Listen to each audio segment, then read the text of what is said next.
ROF peut rendre service à différents types de responsables réseau et système.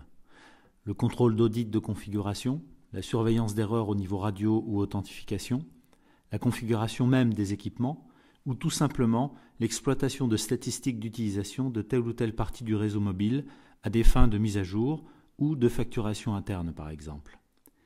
Mais le réel intérêt d'Airwave réside dans sa capacité à vous aider à faire une analyse de bout en bout en partant du client et en remontant par tous les équipements intermédiaires utilisés pour sa connexion. Prenons l'exemple d'un utilisateur particulier dont on veut vérifier les conditions de fonctionnement sur le réseau de mobilité. En utilisant l'outil de recherche qui va pointer dans tout l'historique enregistré par Airwave, je trouve cet utilisateur,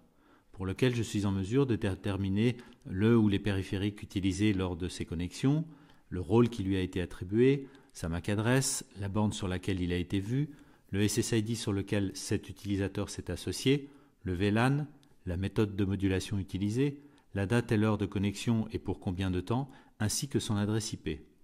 En fonction du contexte, d'autres informations peuvent être disponibles pour d'autres connexions.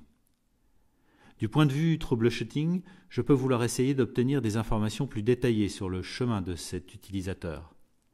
En cliquant sur la borne utilisée, j'obtiens maintenant des informations extrêmement détaillées sur l'environnement de cette borne au niveau configuration, radio, port Ethernet et utilisation. En particulier, je sais sur quel contrôleur cette borne est rattachée, quel est le type de la borne, son IP, son groupe de configuration, le switch et le port du switch sur lequel cette borne est rattachée et des informations sur chaque radio avec le nombre de clients, les canaux utilisés, les puissances de transmission, etc. Au niveau Ethernet de la borne, je peux rapidement voir si un des ports est up ou down, ainsi que la configuration Internet de ces ports. Ensuite, j'ai à ma disposition le même type de graphique temporel que celui de l'écran d'accueil, mais au niveau de la borne sur laquelle ce client est connecté, avec l'ensemble des clients connectés sur cette même borne et le taux d'utilisation de cette borne pour chaque SSID émis. La capacité à choisir un intervalle de temps particulier pour suivre la vie de la borne dans cette période est toujours disponible, comme pour l'écran d'accueil. En dessous de ces graphiques, je dispose d'informations complémentaires sur les autres utilisateurs connectés à cette borne avec le même niveau de détail que ceux dont je dispose pour l'utilisateur recherché, ainsi que les voisins radio détectés à partir de cette borne, avec pour chacun d'entre eux la classification effectuée par le module Rapids dont nous reparlerons. Enfin, un résumé des alertes ou des trappes concernant cette borne est disponible, comme pour l'écran d'accueil également. Notez que la plupart des tableaux de données sont exportables au format CSV. À des fins d'analyse plus techniques, dans le cas d'investigation sur un problème particulier, deux fenêtres me permettent respectivement d'ouvrir une session vers le contrôleur de cette borne, de déclencher une analyse spectrale, voire d'utiliser une des commandes associées aux bornes Aruba ou d'autres constructeurs en mode CLI pour obtenir une information très spécifique concernant cette même borne. Pour continuer une investigation, je peux me concentrer sur le contrôleur de cette borne et obtenir des informations générales sur la version du contrôleur, les licences disponibles, le rôle du contrôleur, sa localisation, le nombre de bornes terminant leur tunnel sur ce contrôleur, le nombre d'utilisateurs et les récents événements ayant un rapport avec ce contrôleur. Les fenêtres me permettent également des actions, mais cette fois en rapport avec le contrôleur de mobilité, comme par exemple visualiser certains écrans du dashboard du contrôleur, ou bien accéder à certaines parties de la configuration, soit en interface graphique, soit en ligne de commande.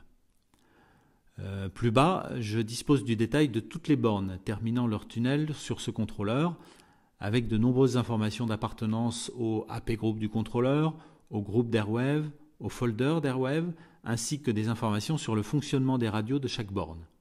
Comme toujours, un résumé des alertes contextuelles ainsi que les événements liés à ce contrôleur sont disponibles et exportables. Si je souhaite me concentrer sur l'utilisateur, je peux obtenir des informations plus détaillées sur cet utilisateur et son périphérique. Informations obtenues au niveau du contrôleur grâce au fingerprint, son rôle, son SSID, son VLAN, qualité du signal radio concernant son association actuelle me sont présentées. Je dispose également d'un tableau de ces associations et des actions de roaming avec la raison de ce roaming, les voisins ayant une liaison radio possible avec ce client, ainsi qu'un tableau très complet de son historique d'association Wi-Fi avec les types de périphériques, les rôles, SSID, VLAN et beaucoup d'autres informations pertinentes. Un peu plus haut, je peux également décider de surveiller ce client pour avoir des informations plus facilement sur lui dans un écran général. En cliquant sur l'outil Diagnostic, j'ai accès à l'ensemble de la chaîne de communication de cet utilisateur, avec des évaluations de qualité de service sur chaque élément de la chaîne, éléments dont les seuils peuvent être paramétrés en fonction des spécificités de votre environnement, et ceci sur chaque périphérique se trouvant dans la chaîne de communication du client, comme les points d'accès, les contrôleurs ou les commutateurs, avec des types et valeurs de seuils qui seront adaptés à chaque environnement. Par exemple, Airwave peut suspecter un problème dû à la perte d'un point d'accès voisin, perte qui déclenche un seuil en fonction des valeurs optimales configurées dans le logiciel. Si je vais dans l'outil Overview, je vois les utilisateurs que je souhaite surveiller avec les informations graphiques facilement exploitables ainsi qu'un résumé des problèmes potentiels pouvant altérer ces clients. Comme vous le constatez, l'onglet Clients permet d'avoir une assez bonne visibilité sur les clients et leur environnement de mobilité.